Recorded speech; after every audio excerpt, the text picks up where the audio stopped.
Life before Michael was pretty straight-laced: wake up, trade a bit on the stock exchange, head to my job in online advertising, then rinse and repeat. Simple, mundane, but it was mine. I always figured that someday I'd add a family to the mix: husband, kids, the whole shebang. I met Michael at a seminar for amateur traders. He was a speaker, all confidence and broad smiles, talking about big moves in the real estate market. After his talk, we ended up at the same coffee station. Strong coffee, strong investments, right? He joked, pouring himself a cup. Something like that. But I usually go for less volatile stocks myself, I replied, trying to sound more savvy than I felt. Oh, playing it safe, huh? I like taking a bit more risk, he said with a wink. That wink should have been my first warning, but who was I to know? We started seeing each other, and things moved fast, swept up in romance and the excitement of it all. He was 10 years older, had his life figured out, or so it seemed. Loads of charm, money, and promises that came easy to him. About a year into our whirlwind romance, Michael popped the question on a chilly evening, right there on the balcony of his fancy high-rise apartment. "Marry me, Sarah. I want all my tomorrows to start with you," he said, holding out a ring that was frankly too flashy for my taste. But who was I to complain? It felt like a dream. 2 days before the wedding, Michael dropped another surprise, just as we were finalizing our dinner menu. "We need to talk about something, Sarah. It's important," he said, serious all of a sudden. "Sure, what's up?" I asked, figuring it was just some last-minute guest list drama. "I think we should sign a prenuptial agreement," he said, avoiding my eyes. "A prenup? Now? 2 days before the wedding?" I was shocked, feeling a mix of hurt and confusion. "Why didn't you bring this up before?" "It's just practical, Sarah. It's not about us, it's about protecting what we've got. You know, just in case. I've got a lot tied up in real estate, and you're doing well with your trading. It's just standard stuff. My lawyer drafted something up. He says it's pretty standard, protects both of us." His casual dismissal stung. "Standard for who, Michael? Your lawyer? I don't even have one." "Look, he's a good guy. He'll take care of everything, even talk you through it. On me, of course. I'll pay for it," he added quickly, as if that would smooth everything over. I remember standing there in his kitchen, feeling like a complete outsider in what was supposed to be my future home, with my future husband who suddenly seemed like a stranger. But I was too deep in, too embarrassed to call anything off, and honestly, too scared to start over. So, I caved. "Fine. Let's just get this over with," I muttered, feeling a mix of defeat and anger boiling inside. "Great, I'll set up a meeting for tomorrow. You'll see, it's all standard stuff," Michael assured me, but his reassurances felt hollow. The next day, his lawyer, a slick guy named Ron, walked me through the document. "It's all very straightforward," Ron assured me, flipping through pages that might as well have been written in another language. "You keep what's yours, he keeps his. Clean and simple." Clean and simple, right. If only I knew then just how complicated things would get. After the whirlwind of the wedding, which honestly was more of a blur of faces and congratulations than anything, Michael and I settled into what you could call married life. But even that felt more like living with a charming roommate than a husband, what with all the terms we'd signed off on. Michael's life was a series of business calls and trips. "Gotta keep the wheels turning, Sarah," he'd say, kissing my forehead before jetting off to some city or another. I mostly stayed back, working from home, trading stocks like it was my lifeline. It wasn't the family life I'd pictured, but then again, what was? His business was booming, and my trading wasn't doing too bad either. But whenever I brought up maybe putting my earnings into buying a place for me, Michael had his own ideas. "Hold off on that, babe. I'm eyeing a new property, could use a bit more liquidity," he'd say, always planning the next big purchase. One evening, he came home more stressed than usual. "Market's brutal, babe. Got a loan coming up due that I totally spaced on," he admitted over a too-late dinner. "Can't you roll it over or something?" I asked, trying not to sound too concerned. That's the kicker. It's tied up with my other assets. Bit of a cash flow snag," he explained, sounding tired. Suddenly he remembered my savings, the ones I'd been hoping to put towards a house, maybe start that dream family. "You could help," he said slowly. "I mean, it'll ease the snag." Michael looked at me, then pleadingly, really looked at me, and for a moment, I thought I saw the man I'd fallen in love with. "Okay, I'll do it. What's mine is yours," I said, echoing the words he hadn't exactly said but had implied in so many ways. Right, of course, babe. It's just until this thing smooths over. I'll pay you back," he promised, reaching over to squeeze my hand. I nodded, feeling a mix of apprehension and love. Love because I believed in us, in him. Apprehension because, deep down, I knew money and love were a messy mix. Days turned into weeks, and those weeks into months. Michael's promises of repayment became as frequent as his business trips, mentioned but never fulfilled. Our conversations about it were circular, always ending with him kissing my forehead and promising, "Soon, babe, soon." And me? I believed him every time. Or at least, I wanted to. Because confronting the truth, that this was becoming less of a marriage and more of a business arrangement, was a reality I wasn't ready to face. The arrival of our son, Jack, was supposed to be the happiest time in our lives, but it quickly turned into one of the most challenging. Michael was often away on business trips, leaving me to juggle the baby, household duties, and my own work. I wasn't just riding the emotional roller coaster of a new mom, I was doing it pretty much on my own. One evening, after a particularly grueling day of balancing Jack on my hip while trading on my laptop, I broached a topic that had been weighing on me. "Michael, I was thinking, maybe we could get a little help? Like a nanny?" I suggested tentatively over dinner. Michael, who had just returned from a trip to Chicago, looked up from his plate, eyebrows raised. "A nanny? Sarah, come on, we agreed you'd handle home stuff. Jack needs his mom, not some stranger." "But I'm also trying to work, Michael. The trading doesn't just happen by itself, and it's our livelihood too," I countered, feeling the frustration bubble up inside. "You're doing fine. What, you want a medal for doing what you're supposed to do?" His tone was dismissive, and it stung more than I expected. "You knew what you were signing up for. I'm out earning, you're home with the kid. We're both doing our parts, right?" As weeks turned into months, the financial strain began to show. Michael stopped transferring money to our joint account, leaving me to handle all the expenses, the taxes on the house, the car payments, groceries, clothes, everything for Jack. It wasn't just the physical toll, the financial juggle was becoming a nightmare.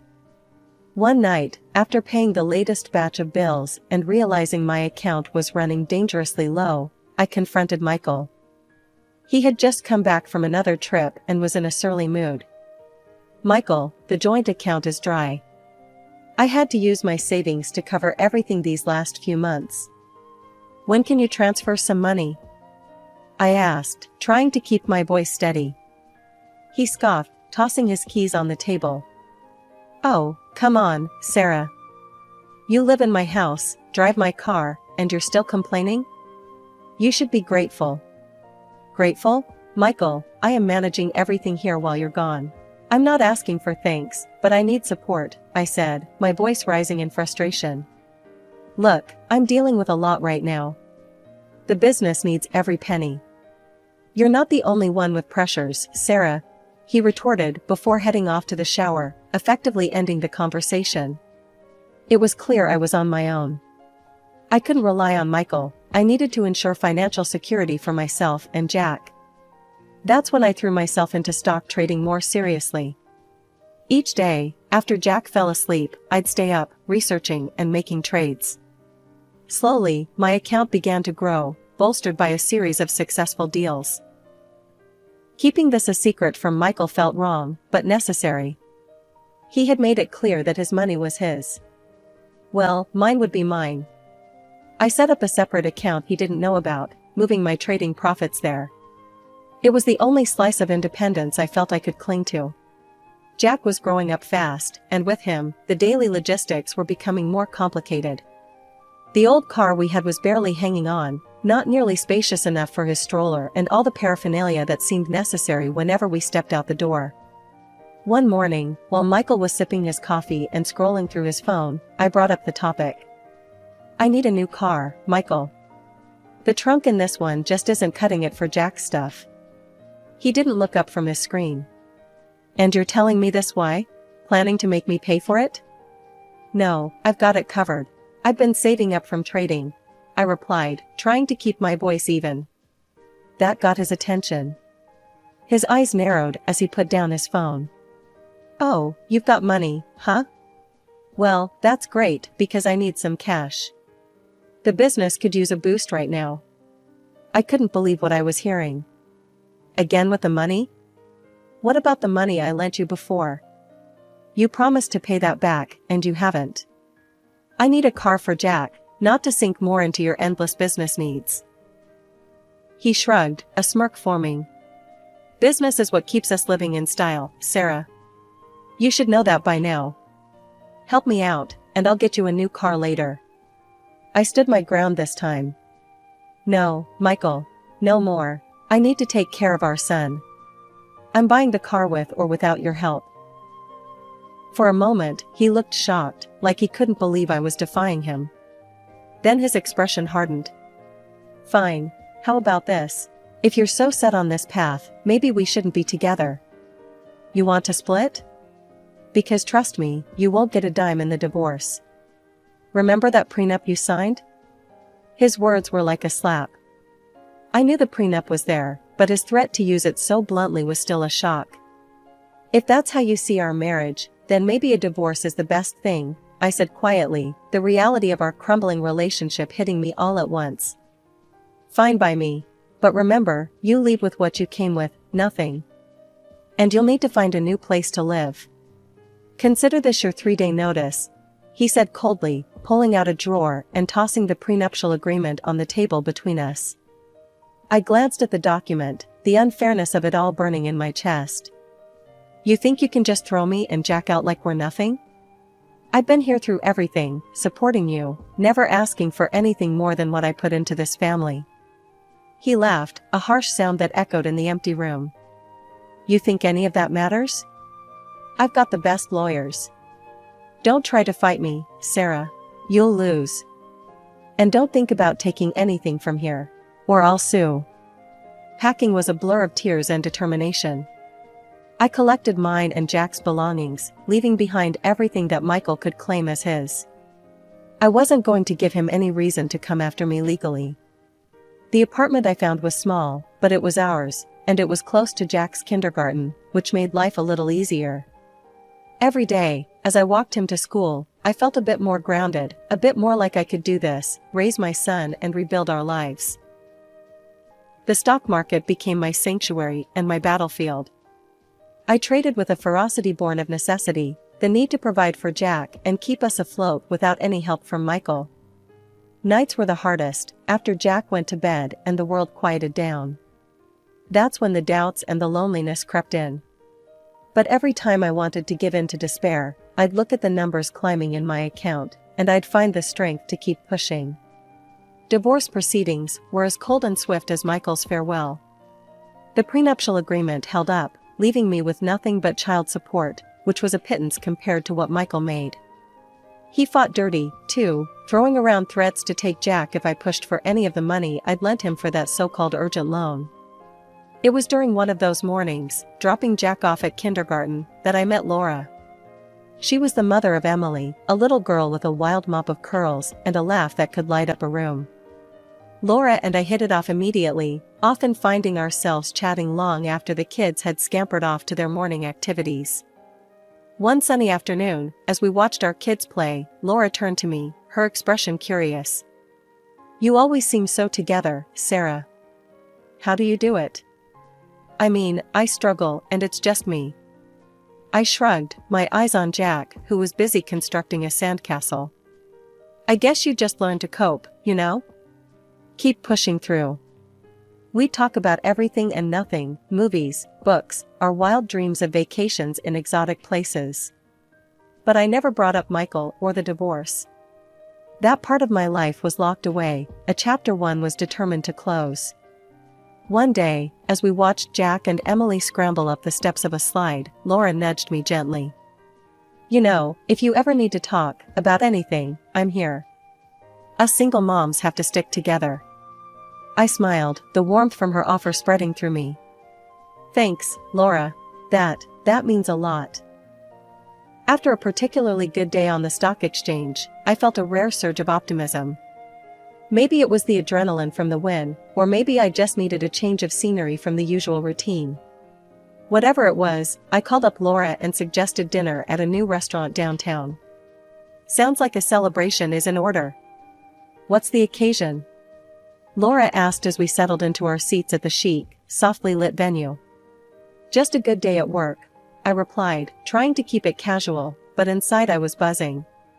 It felt like things were finally looking up.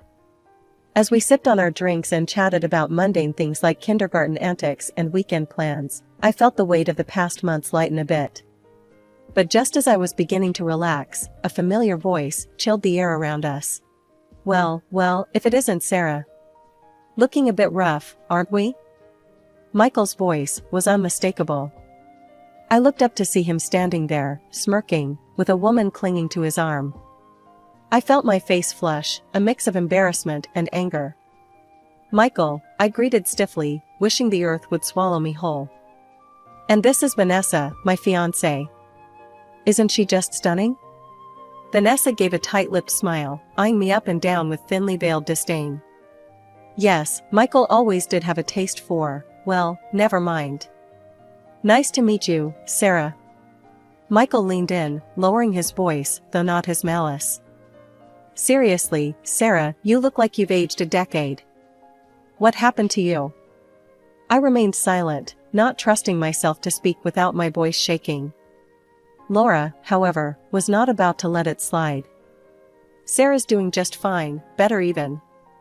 Looks to me like life's treating her well. Michael snorted, giving me a final sneering look before turning away. Come on, Vanessa, let's leave the past where it belongs. After they left, Laura turned to me, her expression a mix of concern and anger. What was that all about? He's awful. And who talks like that? Taking a deep breath, I filled her in on the brief version of my marriage, the high hopes, the prenup, the threats, the fallout. Everything spilled out in a low, hurried stream. Laura's eyes widened with every detail. Sarah, why didn't you tell me you were dealing with all that? And a prenup? I'm a family lawyer, you know. I want to see that prenup. There could be something there, some way to challenge it. A few days later, I was in Laura's office, handing over the dusty documents that had sealed my fate. She pored over them with a furrowed brow, her pen flying over the pages as she made notes. Sarah, there are several issues here, she finally said, looking up from the papers. First, this was signed too close to the wedding. It's a pressure tactic. Second, you didn't have independent legal advice, which is huge. And third, he didn't disclose all his financial obligations, like that loan you ended up covering. That's misrepresentation.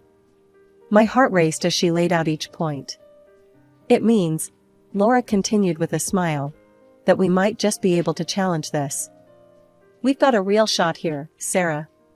Sitting in the cold, stark courtroom, my hands were trembling, despite my best efforts to appear calm. The weight of what was at stake pressed heavily upon me, not just the potential financial outcome, but the deeper, more personal vindication against Michael's long-standing control and threats. Before the judge had even called the session to order, Michael leaned towards me from where he stood a few paces away. His voice was low, a venomous whisper meant only for me. You're a loser, Sarah. You can never beat me. I'll ruin you. And when I'm done, I'll take Jack from you too. Laura, standing by my side, gave my hand a quick, reassuring squeeze before we were called to present our case. As the proceedings began, Laura was methodical and fierce. She laid out the facts, pointing to the rushed nature of the prenuptial agreement signing and the glaring lack of independent legal counsel. She highlighted the financial disclosures that Michael had conveniently omitted, which directly impacted the terms of the prenup. Your Honor, the agreement my client was coerced into signing was not only unfair but fundamentally flawed in its execution, Laura argued passionately. We have clear grounds here to question its validity. Michael's lawyer tried to counter, arguing that everything had been above board, that I was merely having regrets after the fact. But Laura dismantled his points with precise legal references and the undeniable weight of evidence she'd compiled. After what felt like an eternity, the judge finally spoke. After reviewing the evidence and the circumstances under which the prenuptial agreement was signed, I am ruling to annul the agreement due to significant violations in its execution. The courtroom seemed to spin for a moment. Laura turned to me, a triumphant smile spreading across her face. We did it, Sarah, she whispered. Michael's reaction was instantaneous.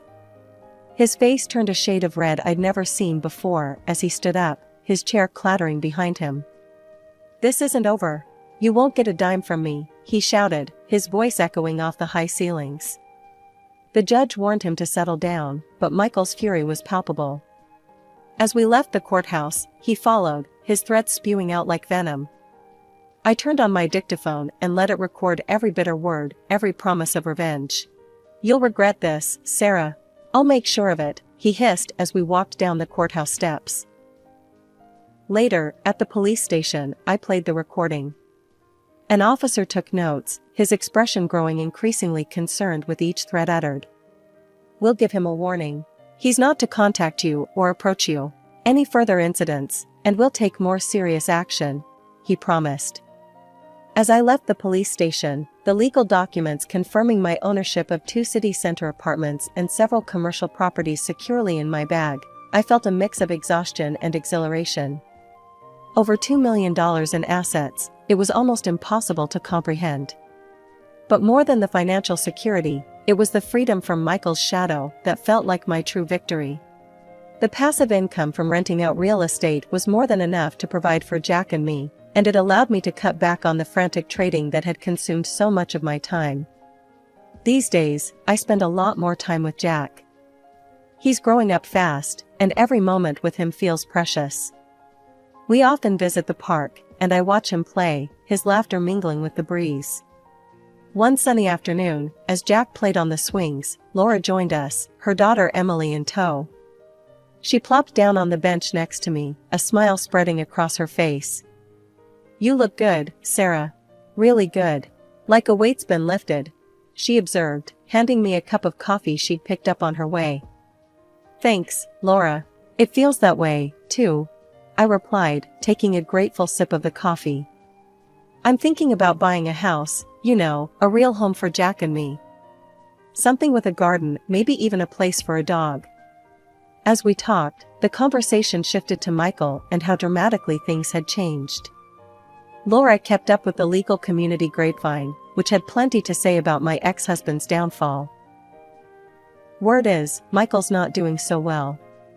His new fiancée, Vanessa, left him, and a lot of his business partners have pulled back. They don't want to be associated with his reputation after the trial, Laura said, not hiding her disdain. I nodded, not surprised, but relieved I was no longer part of that drama. I heard about Vanessa. Can't say I'm surprised she didn't stick around. Michael's true colors are hard to live with. The idea of Michael's downfall didn't bring me joy, but there was a sense of justice in seeing someone who had done so much harm finally face the consequences of his actions. I was just glad to be out of the storm and into calmer waters. Our conversation drifted to lighter topics, upcoming school events, vacation plans, and community activities. Normal life stuff, the kind I had longed for during all those tumultuous years. Later that day, after Emily and Laura had left, Jack and I walked home, his small hand in mine. Mom, can we really get a dog? He asked, his eyes wide with hope. Yeah, buddy, we can. I smiled down at him. We'll have a big yard for him to play in, and you can help pick him out. Jack's excitement was infectious, and as we talked about what kind of dog we might get, I felt an overwhelming sense of gratitude for the new life we were able to build. It was a far cry from the uncertainty and strife of the past years. I no longer looked over my shoulder, worried about what Michael might do next. Instead, I looked forward to house viewings, to Jack's laughter filling a home that was truly ours, to new memories made in a garden under the sun, and to the simple joy of picking out our new dog.